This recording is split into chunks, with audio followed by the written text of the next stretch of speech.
Nous allons commencer notre chapitre en essayant de voir quelles sont les différentes formes de tourisme. On va commencer par une forme de tourisme, le tourisme culturel, avec l'exemple de la ville de Venise.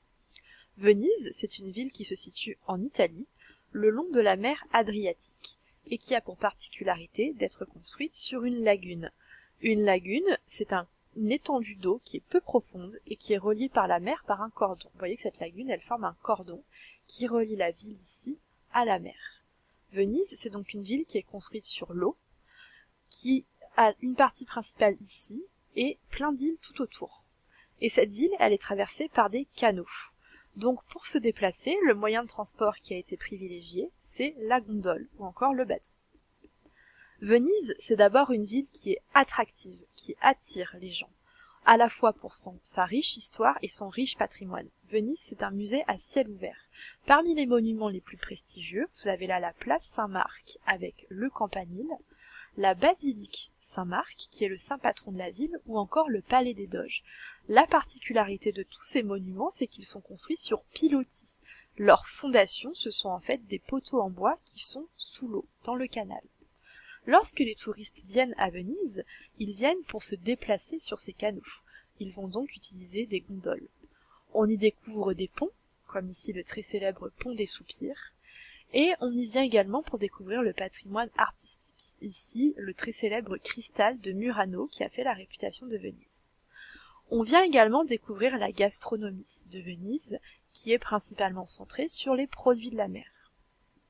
Un événement culturel très important attire des millions de touristes chaque année, c'est le carnaval de Venise. Donc pour toutes ces raisons-là, Venise, c'est une ville qui va attirer les touristes. On retient donc que c'est un musée à ciel ouvert, qui a un très riche patrimoine historique, un très riche patrimoine artistique, une gastronomie et un événement culturel, le carnaval. On parlera donc bien de tourisme culturel. Le tourisme culturel, c'est un tourisme qui a pour objectif de découvrir le patrimoine culturel d'un espace, donc ses monuments, ses musées, sa gastronomie. Et ça fonctionne, puisque chaque année, c'est 25 millions de touristes qui déferlent littéralement sur Venise. Vous voyez sur ces images que Venise est littéralement envahie par les touristes. On va donc parler de tourisme de masse. Le tourisme de masse, c'est un tourisme qui va concerner des millions de personnes. Venise, c'est également une ville qui est sur la carte des croisières. Une croisière, c'est un voyage touristique qui se fait à bord d'un paquebot qui fait des escales dans les villes touristiques. Donc ces paquebots, ce sont ces immenses bateaux qui font plus de 300 mètres de long pour les plus importants, 60 mètres de haut, et qui peuvent accueillir entre 3 et 6 000 personnes. C'est 2 millions de croisiéristes qui arrivent à Venise chaque année, et 700 paquebots par an qui s'arrêtent ou qui passent par la ville de Venise. Cette ville est donc réputée à travers le monde et les touristes viennent de plus en plus loin.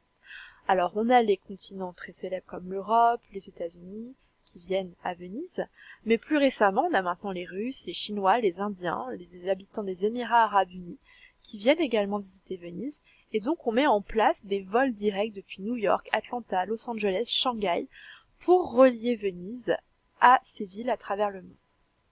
On va également imiter le patrimoine de Venise. Vous avez là l'exemple d'un hôtel-casino à Las Vegas qui a reproduit le campanile, le pont du Rialto, le canal et également les palais italiens. Vous avez donc celui de Las Vegas et une autre réplique en Chine. Donc Venise est une ville qui est littéralement réputée à travers le monde. Le tourisme est très important pour la ville de Venise et donc il a des conséquences économiques puisque la ville de Venise a tout misé sur le tourisme pour gagner de l'argent. Vous avez donc partout à travers la ville des hôtels qui vont accueillir ces touristes, également des restaurants, puisqu'il faut bien les nourrir ces touristes. Partout des magasins de souvenirs qui vont vous vendre tout un tas d'objets, bien souvent fabriqués en Chine. Également des gondoliers. Gondolier, c'est un métier, puisque les touristes ils vont privilégier la balade à bord des gondoles.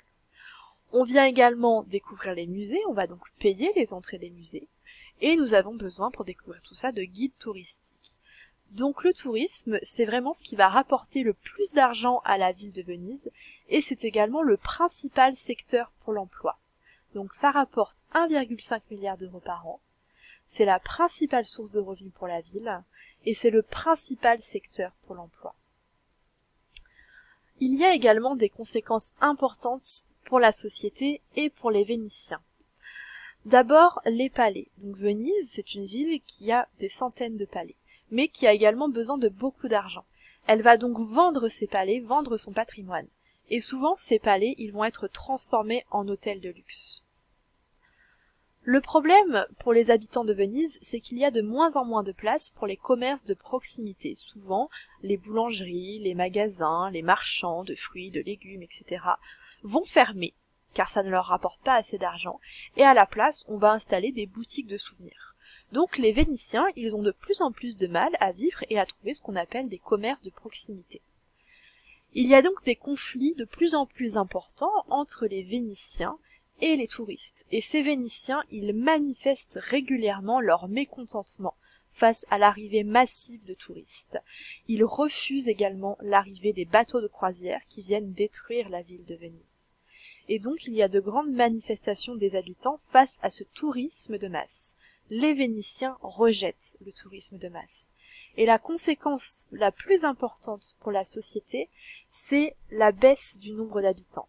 Vous voyez sur ce graphique que depuis 1930, la ville de Venise, elle a perdu 100 000 habitants, un peu plus de 100 000 habitants.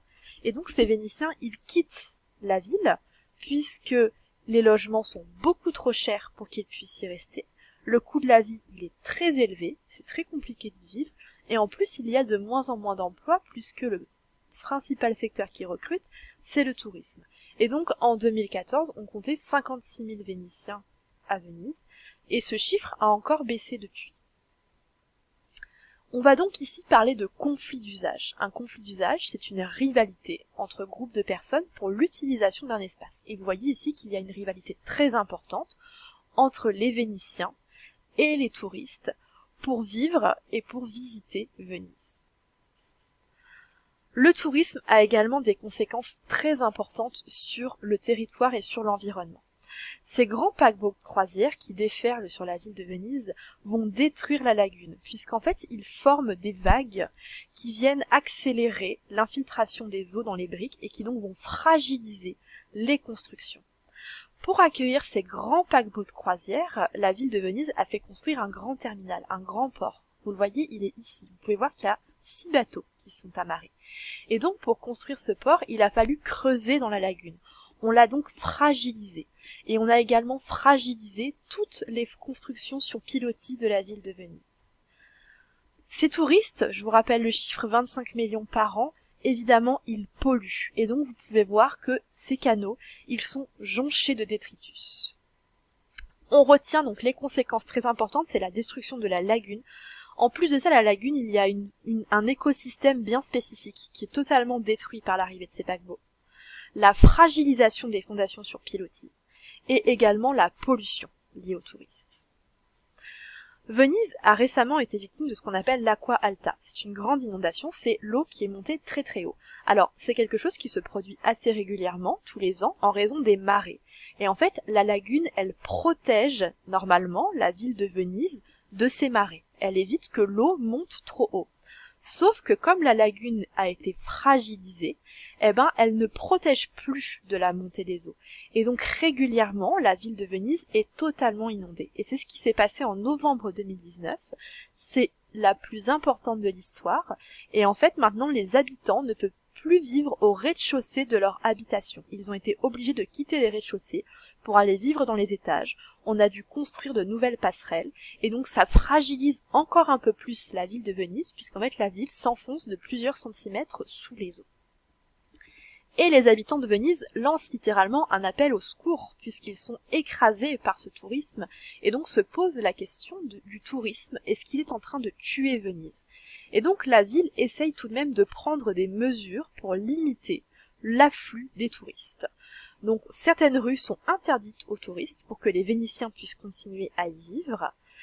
Venise a également décidé de taxer l'entrée de la cité. Donc c'est-à-dire que ces grands paquebots, ces bateaux, maintenant ils doivent payer une taxe pour pouvoir rentrer dans la lagune, et on a également limité à 700 paquebots par an le passage.